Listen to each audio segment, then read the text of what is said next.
back like we never left. It's Double Move Sports. I'm Stef Albiero. As always, I'm with the fantasy phenom, Alex Lott, and we're throwing it back. If you've been rocking with the channel, I know some of y'all still watching were rocking with us back in 2019. We used to do this every single week on the show, and we're bringing it back for this week. It's our starts of the week. We're going to go quarterback, running back, wide receiver, tight end. And the reason these guys are our starts of the week is because they're not the chalk options. They're not the locked and loaded studs. These are guys that you may have questions about, maybe coming off some down weeks. And we're giving you that stamp of approval, that confidence to plug them back into your lineup.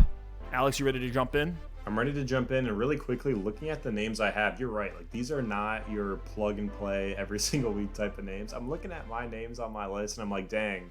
We must be in week 10 with 4 teams on bye and players that are hurt and just in a wild NFL season for these guys to be my starts of the week.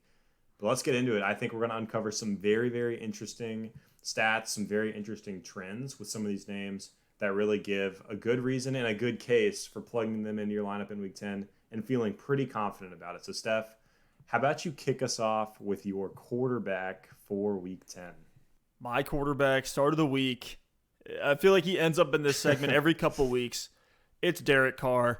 He's against the Kansas City Chiefs in a primetime game, 51.5 point over-under. So Vegas expects points to be put up on the board in this game. We've seen the Raiders get these sneaky wins on the Chiefs. The Chiefs are in a little bit of a slump right now, specifically Mahomes. And yeah, the Raiders lost a little bit of explosiveness from the offense with the Henry Ruggs situation, but this is a team that can put up points. Carr can keep the offense moving. Carr right now is 5th in passing yards with 324 a game. If you get that as a floor, sprinkling a few touchdowns, you're going to be happy with this fantasy production. And if you look at Derek Carr, I know he gets a lot of flack. He's not a sexy or exciting name, but he's been top 12 in passing yards every year since 2018. So this is just a consistent and reliable option, the exact type of profile we look at as a QB streamer. You have Kenyon Drake developing as a reliable pass-catching running back. Hunter Renfrow can play the role and then some. This guy is just the heart of the offense. It seems like he's making big plays every single week on special teams, deep downfield. So I think he can plug in. Look, he's not going to be a one-for-one replacement of Ruggs, but we also like Bryan Edwards as a prospect that's more of a long-term project, but we think he can ascend. And then, of course, Darren Waller, him alone. Like, if you get Darren Waller hot against the Chiefs defense that is 27th in the league amongst tight ends, you're going to see big, big things from Derek Carr, from Darren Waller, and from the Raiders offense as a whole. I love the pick, and I'm a big Derek Carr fan. I might circle back to the Raiders when I get to my wide receiver. It goes hand in hand with your quarterback. You can probably guess. Maybe you can't. Let's go. It's a pretty sneaky one. But, Steph, my quarterback this week is Carson Wentz against the Jacksonville Jaguars. And there's a lot of reasons There's a lot of reasons I like Wentz this week, and part of it is because he's probably out there for you to pick up off the waiver wire and stream this week if you need to. And Carson Wentz is far better this season than the perception, at least from a fantasy football perspective, and honestly from an NFL perspective as well. He gets this bad rap as making boneheaded plays, and honestly, as a Colts fan watching some of these games, he always makes the bad play just at the worst time when everybody's watching. But outside of that, he plays really good football. He has 17 touchdowns and 3 interceptions this season. That's pretty good in terms of NFL standards, and in fantasy football, he's the quarterback 10 on the year right now. That's crazy. Outside of the double sprained ankle game against Tennessee, Wentz has not posted below 17 fantasy points. He's been between 17 and 25 fantasy points 8 of 9 weeks, and that other week was against Tennessee with 2 sprained ankles. We didn't know if he was going to play. No one was thinking about starting him that week anyway. They tried to rely on the run, and he was clearly limited. So I'm throwing that game out. So with Carson Wentz, you're getting a floor. I think against Jacksonville, you could have more upside than he's had in any game this season. Jacksonville's 23rd against the quarterback position. So in a divisional matchup, I know Jacksonville's hot coming off of the upset of Buffalo, but I still like Carson Wentz. Yeah, Buffalo has no run game. Colts are going to be able to run the ball, draw that defense in. Carson Wentz is going to be able to beat them over the top. Love what Michael Pittman has done this season. So, yeah, I think this is obviously a JT game. Every game's a JT game. But Wentz should have a good game out there as well. So start Carson Wentz with more confidence than you probably thought you would. Love the take there. And hearing some of those stats on Wentz blows my mind. He is fantasy-wise, putting up decent numbers. But my running back start of the week, it's relatively chalk, but I'm giving you that stamp of approval, especially in shallow leagues where he's fighting with a couple different RB3 streamer type options. James Conner is the play against the Carolina Panthers. Chase Edmonds, now hurt with a high ankle sprain, is going to miss probably 4 to 6 weeks. And that vacates 10 carries, which, what do you know? That's exactly what James Conner provides for this team, and 4.5 targets. Now, James Conner in Week 9 against San Francisco just went nuclear. He played 77% of snaps, 21 carries for 96 yards and 2 touchdowns. And then through the air, 5 for 5 for 77 yards and another touchdown, a 40-point fantasy outing. The RB1 in Week 9 of fantasy football. I hope you started him. I saw a lot of rosters people posted in our Discord channel with James Conner on the bench. But look, we're not expecting a 40-point week every single week. Even with Eno Benjamin ascending, getting some usage, probably going to have a Chase Edmonds minus type role, I think James Conner is now going to be a lock for 15 to 20 carries a week until Edmonds comes back. He's the number one running back on an up-tempo offense that has to rely on the running game with Kyler Murray out with an ankle injury, right? The ankle injury is going to stall, and we've seen this in years past with Kyler already in his career. He's not going to be as aggressive rushing the football with that ankle injury. I'm imagining at least 60% opportunities for James Conner, and I'm firing him up everywhere in Week 10. Yeah, I love the pick, and I'll go ahead and get to my running back. Another vet. Another wily vet that has just outperformed expectations this season. It's Melvin Gordon against the Philadelphia Eagles. I talked about Carson Wentz, the surprise quarterback 10 so far this year. Well, how about Melvin Gordon as the running back 15 at this point in the season? Like, what is happening? A high-end RB2. And look, Philly is 29th against opposing running backs this season, so the matchup is fantastic for Melvin. He's coming off of a 20-plus carry game, and I know there's the split with Javonte Williams, and Javonte looks absolutely fantastic. I mean, if I had to do a 1A, 1B start of the week, Javonte would be that close runner-up to Melvin Gordon. But even with Javonte there, Melvin is still seeing over 50% of the snaps. 12 carries and 3 targets a game has been more than enough to get it done in this Denver offense. And Melvin Gordon has 19 red zone carries this season versus Javonte's 12. So Melvin's just getting slightly more snaps, slightly more volume on the ground, and slightly more opportunities. And he's also getting the edge in the red zone. So that's why I lean the Melgo side of these two Denver running backs in Week 10. But honestly, if you have Melvin Gordon or Javonte Williams, I'm perfectly fine firing either one of them up against the Philadelphia Eagles because you can run the ball, and you can run the ball well against Philly. And if Denver had a perfect world, that's exactly what they would do, is keep the ball on the ground. Now let's get into our wide receivers. We might have some sneaky FanDuel stacks. Hopefully y'all are playing FanDuel with us. But I have Michael Pittman, and you had Carson Wentz. You have Hunter Renfrow, and I had Derek Carr. And I'm firing up all these stacks in a number of FanDuel lineups this weekend. But Pittman is my start of the week against the Jacksonville Jaguars. Over the last 5 weeks, he has scored 5 touchdowns. But even with that being said, we've seen a 15-target game.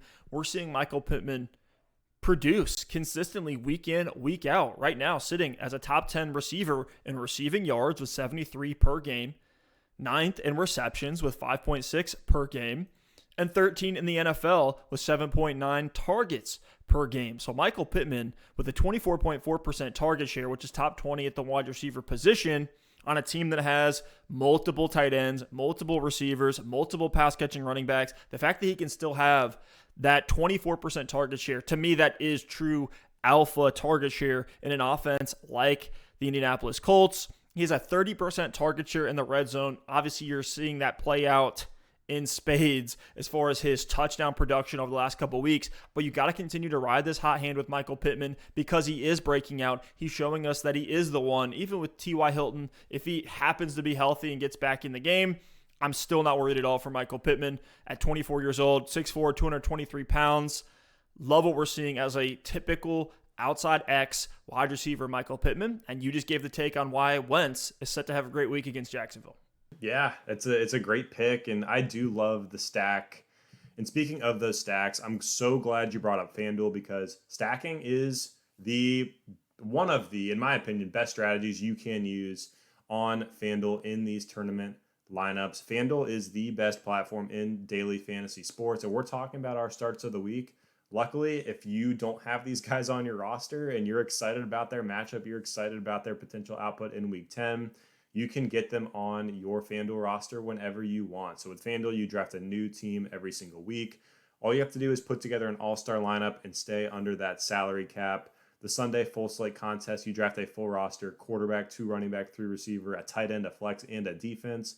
And the Thursday night matchup this week is the Dolphins and the Ravens, and you can play FanDuel for that game as well. In their single game contests, you pick 5 players, 1 MVP. And all I got to do is watch one game, string 5 players together that have a great performance, and you can win big time cash. So right now, with the link in the description, you will receive a 20% match on your deposit, up to a $500 match. So that means if you deposit $25, you'll get $5 for free. That $5 can get you an entry into the Sunday Million, where the winner actually takes home a 6-figure cash prize. If you're on mobile, be sure to continue on the web when signing up with the link below.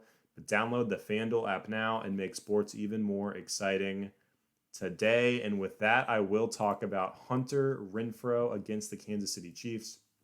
Renfrow, so unassuming, but just being funneled the volume this season. 7.5 targets per game. That's translated into 5.5 receptions a game. So this is really a PPR play for me. That reception baseline is just so high.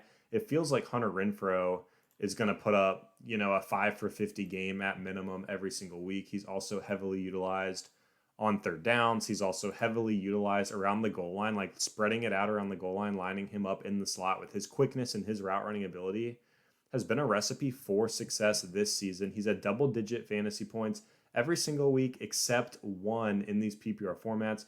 And just last week against the Giants, 7 for 49, but he added the touchdown on 9 targets. So Hunter Renfrow against the Chiefs, we're expecting, this higher pass volume game script from the Raiders. Obviously with the Chiefs this season, you never really know. But assuming the game script goes how we expect, I think Hunter Renfrow is going to be very involved again. And I think 5-6 receptions is the absolute minimum for him against Kansas City. The Chiefs, even though they're 10th against the wide receiver position, they're giving up the 3rd most touchdowns to the wide receiver. Love that for Renfrow. And this is just a big matchup for the AFC West. This is one of the biggest matchups, to be honest with you, on Sunday Night Football in a wide open AFC West. The Chargers and Raiders are both 5-3. The Chiefs are 5-4, and the Broncos are 5-4. So everybody with 5 wins, it's win or go home in a big divisional game. But I'm going to talk about my tight end start of the week, and we all know how gross the tight end position is. It's hard to find these deep options because you never really know what type of numbers are going to put up. Most of the time, if you're streaming, you grab a guy off the waiver wire in a good matchup, and you hope for the touchdown. But my tight end this week is Mike Gesicki against the Baltimore Ravens on Thursday Night Football. The Ravens are 32nd against the tight end position in a 46.5 point over-under game. Whether it's Jacoby Brissett or it's Tua Tagovailoa, it really doesn't matter for Mike Gesicki. He's being relied upon regardless of who the quarterback is in the short, quick passing game with Brissett. He's actually doing a lot down the seam, deep downfield when Tua's in the game and when Brissett's in the game.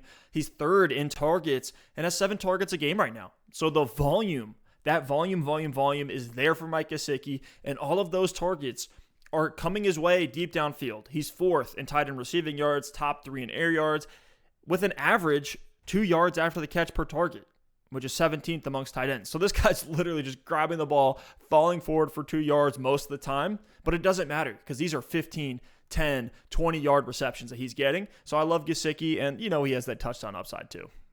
Yeah, I love the Gesicki pick. He has been an absolute machine this season. The one-handed catch he had last week was absolutely incredible. If you didn't see it, Google it right now and check it out. Actually, Google it after the video's over. You got to check out my tight end start of the week, who is Dan Arnold against the Colts. Picking a lot of guys in this Jags-Colts game. And Dan Arnold, at the tight end spot, you got your chalk names at the top.